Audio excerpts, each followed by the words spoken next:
In today's video, we'll delve into the history of one of Toronto's most notorious street gangs, the Galloway Boys. Originating in the 1980s as a group of friends banding together for drug sales, they're also known as the Galloway Boys, hailing from the Galloway area of Scarborough, Toronto.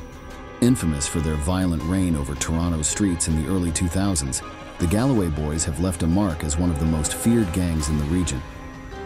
Throughout this video, we'll uncover the saga of the Galloway Boys, exploring their involvement in major shootings, legal battles, and significant police crackdowns aimed at curbing gang activity in Toronto. Authorities report that during the early 2000s, the Galloway Boys frequently clashed with the Orton Park Gang, both vying for control of the local drug trade. The turning point came in 2002 when Norris Allen, the gang's leader at the time, was fatally shot while in his car. With the leadership vacuum, Tyshawn Riley stepped into the role, ushering in a new era for the Galloway Boys. Under Riley's command, the gang underwent a transformation, becoming highly organized and diversifying into various criminal activities such as drugs, prostitution, and arms trafficking. Riley's adept leadership further propelled the gang's expansion, and in 2003 they received another stroke of luck, solidifying their influence even further. The Galloway Boys orchestrated the theft of a stockpile of firearms, bolstering their dominance over rival gangs in the area. This sparked a power struggle on the streets of Toronto, resulting in numerous clashes between the Galloway Boys and their adversaries. Unfortunately, these skirmishes escalated into violent shootings, earning the gang a reputation for brutality. Already under scrutiny for their firepower, the Galloway Boys faced a significant setback in 2004, thrusting them into the spotlight of law enforcement. Their leader, Riley, made a grave error, which later turned out to be a case of mistaken identity.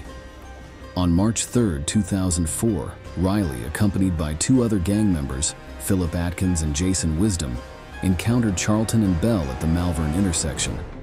Mistaking them for members of a rival crew, Riley opened fire on their vehicle, fatally injuring Charlton and severely harming Bell. Neither victim had any ties to gangs. Riley, Philip, and Jason, allegedly part of the Galloway Boys assassination unit known as the Throwbacks, wrongly assumed Charlton and Bell's affiliation due to their location. However, the innocent victim's tragic fate sparked public outrage, leading to intensified police scrutiny of the Galloway Boys. Consequently, all three suspects were apprehended and incarcerated. In 2009, Riley faced trial, where the jury found him guilty of first-degree murder in the case of Brenton Charlton and attempted murder of Leonard Bell. Consequently, he received a life sentence. This trial was one of the city's most expensive, costing millions of dollars largely due to heightened law enforcement presence both inside and around the courtroom. In 2011, while already serving a life sentence, Riley was convicted of 2 additional attempted murders. He was found guilty of shooting Coffee Patron and Chris Hyatt, resulting in another 18 years added to his sentence. Police reports suggest Riley's motivation stemmed from seeking revenge for his mentor Norris Allen's death. Throughout these proceedings, Riley showed no remorse or willingness to apologize to his victims. During the 2011 trial, Detective Banks of the Toronto Police Department condemned Riley's actions, describing him as the epitome of human evil, showing utter disregard for human life. Banks further asserted that Riley's behavior, characterized by his disregard for the lives of others, mirrored a sense of playing God, particularly evident in his treatment of individuals from the Malvern area. Riley's arrest left a void in the gang's leadership, prompting younger members to vie for power, leading to increased turmoil and violence within Toronto's underworld. This internal power struggle attracted even more attention from law enforcement, resulting in additional arrests within the Galloway Boys. Despite ongoing efforts by the police to combat gang violence, the Galloway Boys remained at the center of attention, particularly following Riley's actions, further perpetuating the cycle of violence and crime. Following Riley's earlier shootings, the Galloway Boys remained under police scrutiny, and internal power struggles within the gang led to increased law enforcement activity, resulting in more arrests. However, the gang once again made headlines in 2011 when they tragically shot and killed Dimitri Barnaby, mistaking him for their intended target in another case of mistaken identity. The police investigation revealed that the intended target also resided in the same neighborhood, although the police withheld his identity. Barnaby's lifeless body was discovered outside an apartment building on December 30th, 2011. Just a few blocks away from this location, on July 16th, 2012, a party was underway on Danzig Street to celebrate the July 16th Street Festival. This area served as the Galloway boys' stronghold, but it soon turned into one of Toronto's largest crime scenes, drawing intense police attention to the gang. Initially, the party unfolded like any other celebration, but chaos erupted when gunshots rang out, causing panic among the attendees. What started as a festive gathering quickly devolved into a scene of carnage, with bullets flying indiscriminately.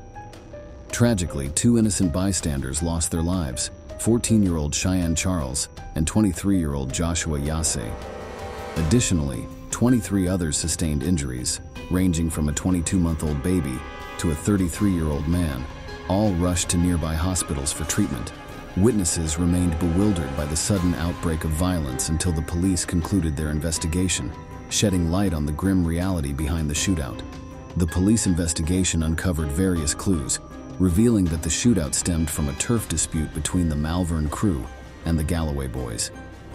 Detective Sergeant Trimble of the Toronto Police Department disclosed that prior to the party, a Galloway boys member posted details about the event online, enticing attendees with promises of free Hennessy cognac.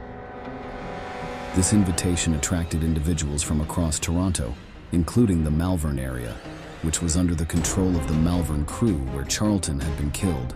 Upon arrival at the party, the Galloway boys confronted the Malvern crew and instructed them to leave, a request they initially complied with. However, they returned later with reinforcements, leading to a chaotic exchange of gunfire that tragically claimed the lives of innocent bystanders. With hundreds present at the scene, the police estimated there were 5 to 6 shooters involved.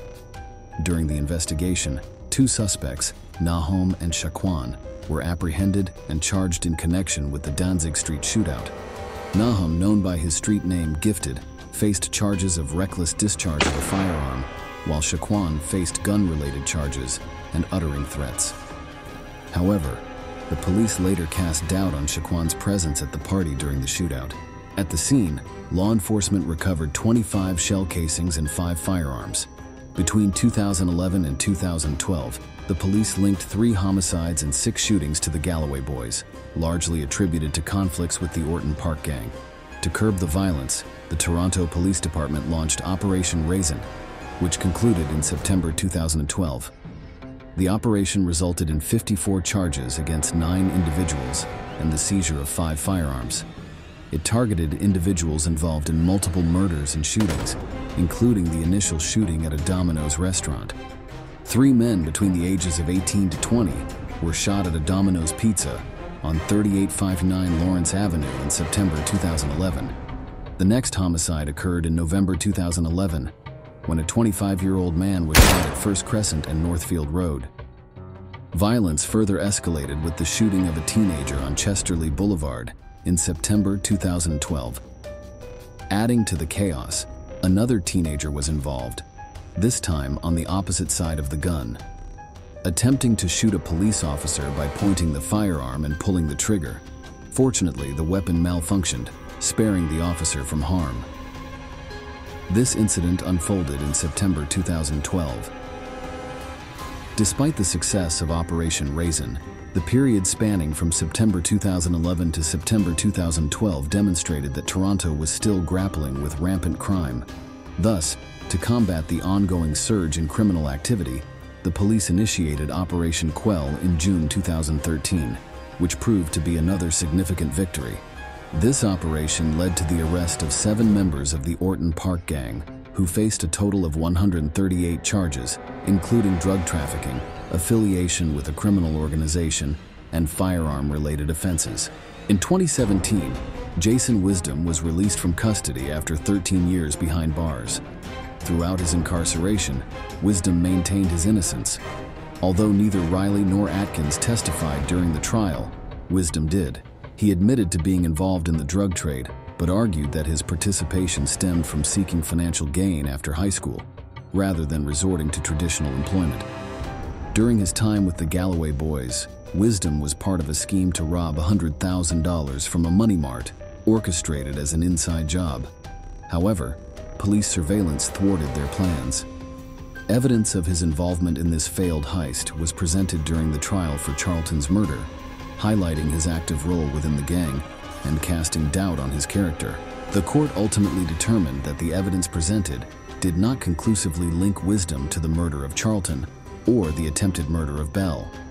Consequently, Wisdom was released from prison, maintaining his innocence and asserting that his 13-year incarceration has transformed him into a reformed individual.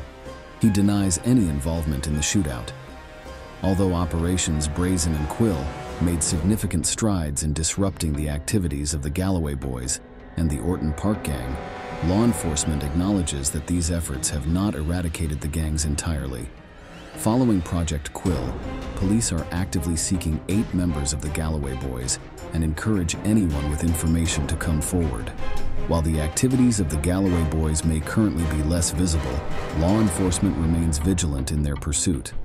If you enjoyed this video and would like to see more content like it, please like, subscribe, and comment below with your suggestions for future topics. Thanks for watching, and until next time, take care.